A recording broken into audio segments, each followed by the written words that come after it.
This episode is brought to you by Madrone Art Bar. Tired of the same old bar scene? Head to Madrone Art Bar at Divisadero and Fell, where the lights hit different and the vibe never quits. Regularly voted one of San Francisco's best bars by SF Gate, The Guardian, and anyone who actually gets out. They've got live bands who bring the heat, DJs who light up the dance floor, and piano players who tickle the ivories like nobody else. Add impromptu theater, sketch Tuesdays, big brainy talks, and art shows that keep the city's creative pulse beating. It's a whole damn creative ecosystem. And yeah, the happy hour is banging every damn day. Madrone. Music, art, drinks, energy. Real San Francisco soul. Come enjoy nightlife the old-fashioned way, where you actually meet people face to face.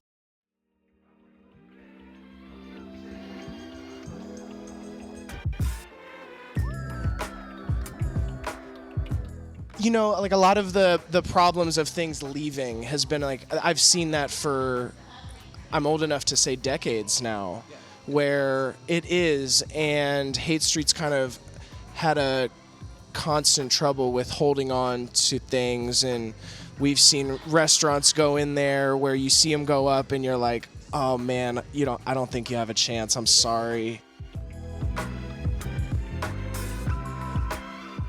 That was artist Ian Paratore of Break Fake Rules. I'm Jeff, and this is Storied San Francisco, a podcast about artists, activists, and working people who make this city what it is. Welcome to episode 5. In this podcast, Ian, who was born and raised in the city, shares a little of his parents' story and talks about his early years in SF, leading up to the first time he left, to go to college across the bay in Berkeley. Here's Ian Paratore.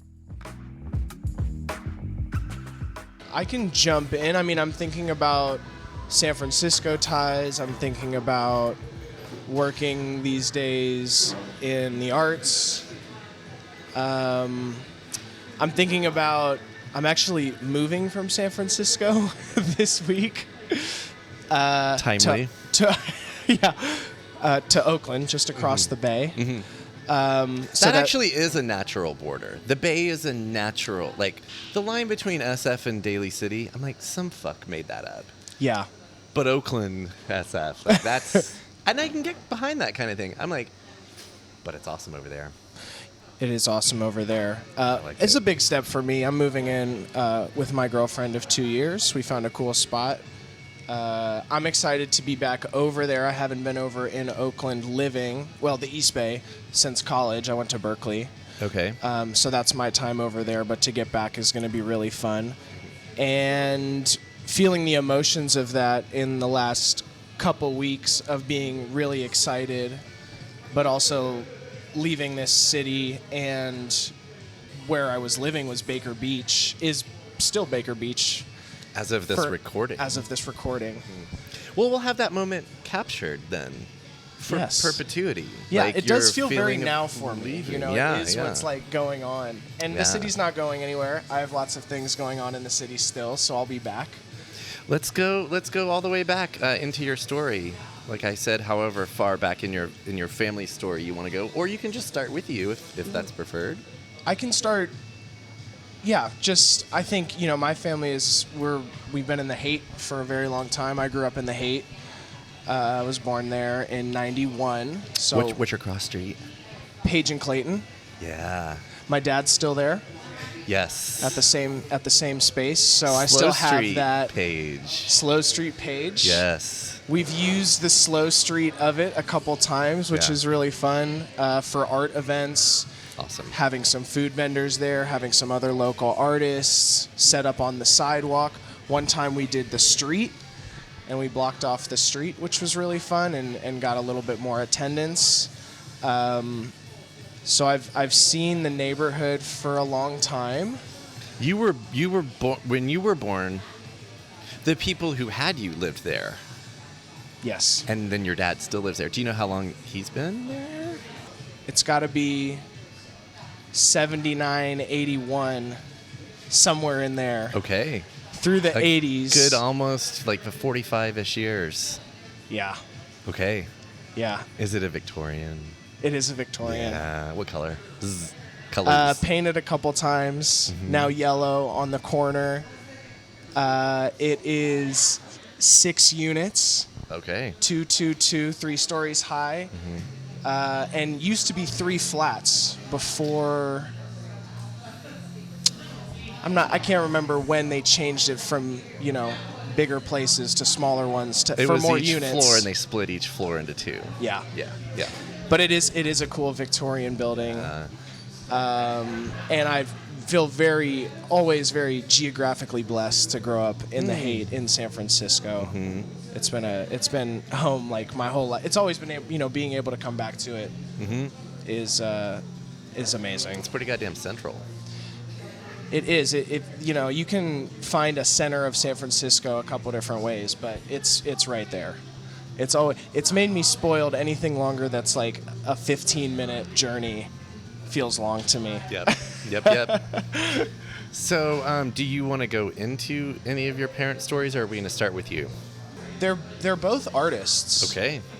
And they're both teachers now too, and so I got both of those from them. Okay. My dad's from the East Coast, Syracuse, New York. My mom's from Long Beach. Oh. She found herself here for ACT, American Conservatory of Theater. Still there. Still kicking it, yes. And he came over here for San Francisco State to do photography. Nice. So he's been shooting Golden Gate Park for, 40 years probably. Yep. And she just retired from teaching theater at O'Riordan High School. Oh, wow. Across from City College. Oh, wow.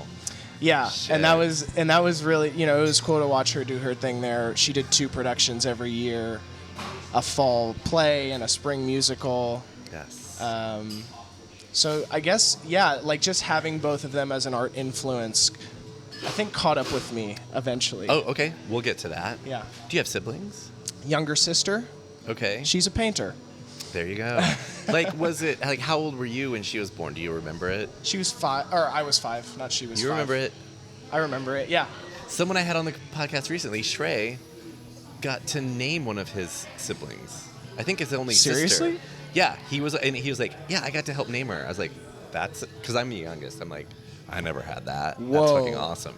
That's a lot of Right? input and Totally. control to give how old was he when they gave him this power? I forget it. Yeah, I was just like jaw on the floor. That's so fucking fun.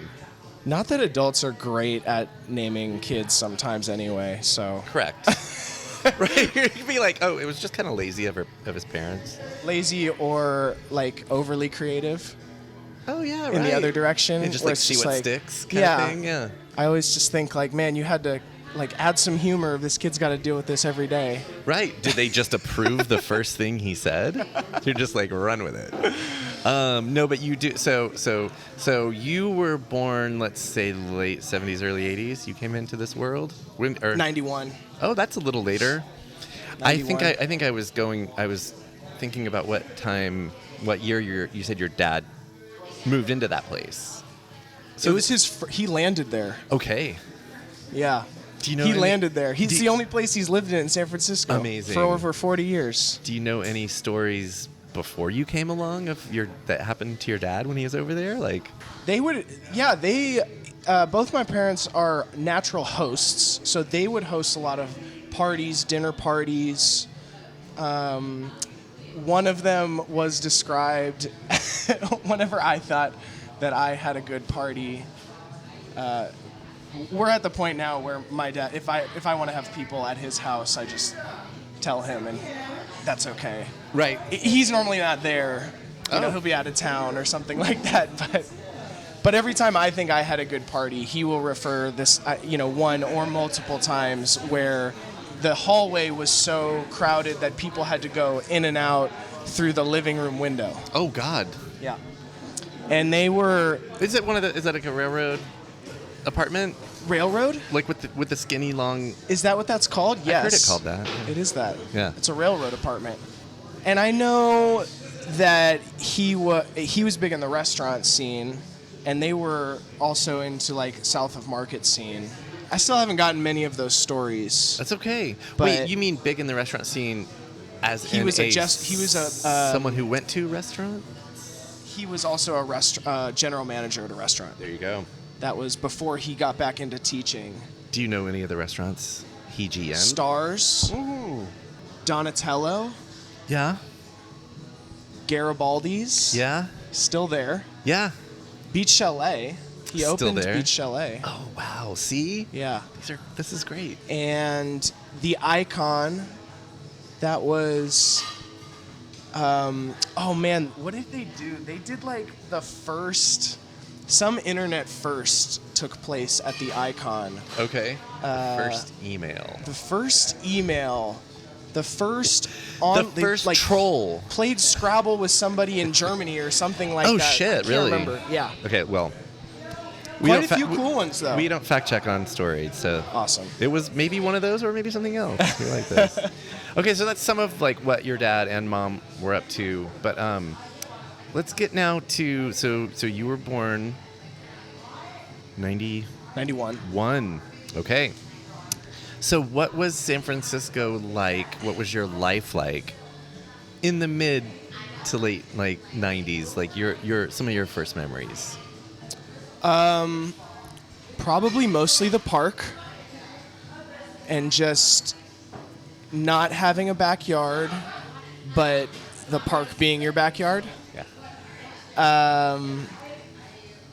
And The park being the park and the Panhandle? 'Cause yes. You're right there by the Panhandle, Yes. right? Yeah. I grew up at the children's playground there and in Oh. Golden Gate Park. Right. And as well as the basketball courts in the Panhandle. Spent a Okay. lot of time there. And I've seen the back of your car today. Basketball is still in your life. Oh, that's right. I had about 10 basketballs in there. Yeah, I'm still coaching. I coach youth basketball. We'll get to that. So some of a lot of your first memories sounds like Yeah. were in parks And then and playgrounds, on the other side, like the craziness of Haight Street was just normal. right? You know, where Right. people come into that, they view that as like a teenager or older or as an adult, and they're like, wow, was it crazy to live here? It's like, well, I didn't have any context, right? When you're a kid, it's just normal. So it was just, all of it was the tourist traffic, the homeless traffic. You could. There's some people where you walk by them and they can say like 9 different drugs that they're offering for sale in a half a second. Right. Which I'm amazed at every time, but that was also just kind of normalized. And I've always considered, I've been here 25 years, and like specifically the panhandling that happens on Haight is creative. Like they'll say things that you don't hear anywhere else. yeah, I'll give them that. It's a creative center. I generally try to support creativity. So Totally. yeah, This might be after your time. So I grew up in suburban Fort Worth, Texas, and I started skating in probably like 87, 86, and got like a Thrasher and Trans World, and it's like SF was a big deal to me. And I would order shit from a place called Skates on Haight. yeah. Was that still around when you were a kid? I think by What then year was it? It might have been like I'm trying to think of the rollerblading. In 2006, it was around. Okay. So that was Marcela Sanchez. Thank you. Do you Do Yeah. you remember the location? Like where exactly? Because that's Up how by I where remember the old things. photo mat. Panhandle, because it was right across the street from like the park. So I would say like around. I think it was across the street from Cha Cha Cha, like in that area. Almost at Stanyon. What do you remember from Haight Street? Like what shops and whatnot? Gus's when it was smaller. It wasn't even called Gus's then, right? I guess it was just probably Haight Street Market. It was. Yeah. Yep. And they just had the one storefront, and I think they're working on like their 3rd or 4th now. I think 4th or 5th. Yeah. So next to them was I can't remember the order, but there was an Ethiopian restaurant next to it that I can almost still smell. You know, like you'd walk by it every single time of going to the grocery store, so I could still. And then next to that was a music store. Okay. I'm not sure when the music store lasted till. I can't remember the years. It's been too long. That's fine. That's But the fine. music store was really fun. As a little kid, I would pick up guitars in there. Music store, right? Like instruments. I Yeah. think that's still there. Or it was maybe until right before the pandemic. It's got to be 10 years at this point. Okay. Well, what is time? Yeah, I couldn't agree more. I have no idea. Amoeba was obviously over on the other end. Already a record store, not a bowling alley. There was a much better Mexican restaurant where Rancho Grande is now currently. Yeah. Yep. El Balazzo. Mm-hmm. Haight Ashbury was a Gap Mm-hmm. where Ruka was, and now it's a museum. They got a museum thing going on now for counterculture, I think. Mm-hmm. Mm-hmm. I think I've been in there once. I don't know. It did, right? A lot, a lot of the problems of things leaving has been I've seen that for, I'm old enough to say decades now. Yeah, it's where constant. It is, and Haight Street's kind of had a constant trouble with holding on to things, and we've seen restaurants go in there where you see them go up and you're like, oh man, I don't think you have a chance. I'm sorry. Right. It's just, it's a tourist market, and Yeah. we got the fog, and there's the homeless, and the wind with the fog, which is a big one. But yeah, just a lot of the problems that I think kind of have popped back up in San Francisco, I feel like I've seen a couple times. Sure, it goes in cycles. It does. For sure. And for Haight Street, definitely it's been something that's like, oh, wonder when it's going to turn that corner. Yeah. Yep. So as a kid, I'm guessing that at a certain point you outgrew the playgrounds. It's okay if you didn't, but I stopped going down the slide eventually. yes. I don't know if it has to do with being a certain size, but going down the slide in shorts and it catches your leg. Oh, your no good. skin. It's not good at No all. good. At all. So maybe that happened one too many times and you're like, I'm done. What kind of things, the point I'm getting to is what kind of things were you into maybe as a teenager or middle school? I was early high doing some school? visual arts. I was doing a lot of sports. I was an athlete in high school. I did baseball and basketball. I did transition from the slide to the basketball court right next to it. Oh, that's a natural progression. So that was, Doing art in school as well, or doing art? yeah, also I did in visual school? arts classes throughout high school. Okay. And then in college did baseball more, at a high level, and not as much art. Okay. And then came back to it with figure drawing classes at Berkeley, and then a few years after that, really found my way back to art towards the way I practice art now. Right. So when you were let's say in high school and you're taking visual arts classes, were you doing art at all outside of school? Were you doing shows? Were you doing zines? Anything No. artistic? It was all school. Did sports kind of Extracurricular dominate? time, yes. Yeah, that sports kind of dominated. Sports and Yeah. school. Yeah. Baseball mostly? Baseball and basketball, depending And on the season. Right. Winter, then spring. Yeah. If you want to be good, you got to try and play all year round. See what sticks and what you can eventually get a scholarship for. Yep. Yeah. Yep. As a born and raised San Franciscan, you have to talk about the schools you went to. I went to New Traditions Elementary School, which was right across the Panhandle. Roosevelt Middle School, that big brick building on Geary and Arguello with the big tower across from Office Depot. Yep. Urban High School, private high school in my neighborhood. Mm-hmm. And then It's on Oak, right? No. it is. Yeah. When I was there, the entrance wasn't there. Okay. They've had a huge renovation since then. It's a really amazing facility. Mm-hmm. And then community college at College of San Mateo, Oh. leaving. So that was I thought that was a great jump for me. Private high school into junior college was reintroduction to the real world Right. after a private school.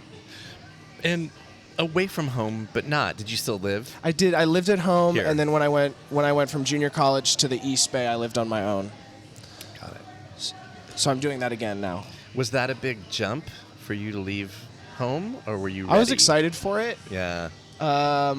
Everybody from my high school went to 4-year schools, so I was ready to live somewhere else for sure. Right.